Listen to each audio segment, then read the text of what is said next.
আজকে আমি নিয়ে চলে এসেছি পুনকো শাকের পোস্ত। তো প্রথমে কড়াইয়ে তেল দিয়ে দিচ্ছি, সরিষার তেল দিয়ে দিলাম। এবার এর মধ্যে দিয়ে দিচ্ছি কালো জিরে। কালো জিরে অল্প একটু দিয়েছি, দিয়ে দিচ্ছি পেঁয়াজ কুচি। পেঁয়াজ কুচিটিকে দেওয়ার পর ভালোভাবে এটিকে ভেজে নেব। কিছুক্ষণ এইভাবে ভেজে নেওয়ার পর দিয়ে দিচ্ছি আলুগুলিকে আলু পোস্তর মতো ছোট্ট ছোট্ট করে কেটে রেখেছি। আলুগুলিকে দেওয়ার পর ভালোভাবে এটার সাথে মিক্স করে নিচ্ছি। কিছুক্ষণ এইভাবে মিক্স করে নেওয়ার পর দিয়ে দিচ্ছি লবণ। লবণটা অবশ্যই স্বাদ মতন দেবেন। এবার এটিকে ভালোভাবে মিক্স করে নিচ্ছি। কিছুক্ষণ এইভাবে মিক্স করে নেওয়ার পর একটি ঢাকনা দিয়ে ঢেকে কিছুক্ষণ এইভাবে আমি রেখে দেবো তেলের সঙ্গে ভাজা হওয়ার জন্য।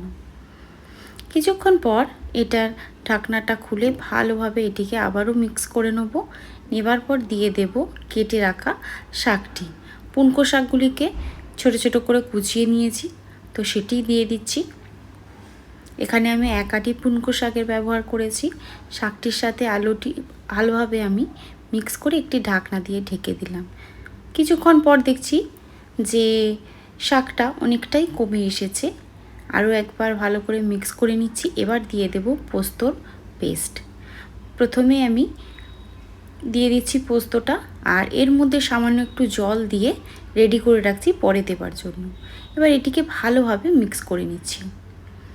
এবার আমি এর মধ্যে দিয়ে দেব লবণ। লবণটা অবশ্যই একবারেও দিতে পারেন, আমি এখানে 2বারে দিয়েছি। আর দিয়ে দিচ্ছি আর একটু জল। এবার ভালোভাবে মিক্স করে নিয়ে এটিকে একটি ঢাকনা দিয়ে ঢেকে সেদ্ধ হওয়ার জন্য রেখে দেব। জলটা অনেকটাই শুকিয়ে এসেছে আর আলুগুলিও সুন্দরভাবে সেদ্ধ হয়ে গেছে। এবার কিছুক্ষণ এটিকে নাড়াচাড়া করলেই তৈরি হয়ে যাবে পুনকো শাকের পোস্ত। তো অবশ্যই রেসিপিটি বাড়িতে ট্রাই করবেন।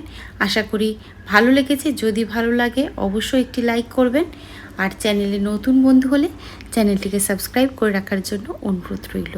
আবার আসবো নতুন কোনো রেসিপির সাথে।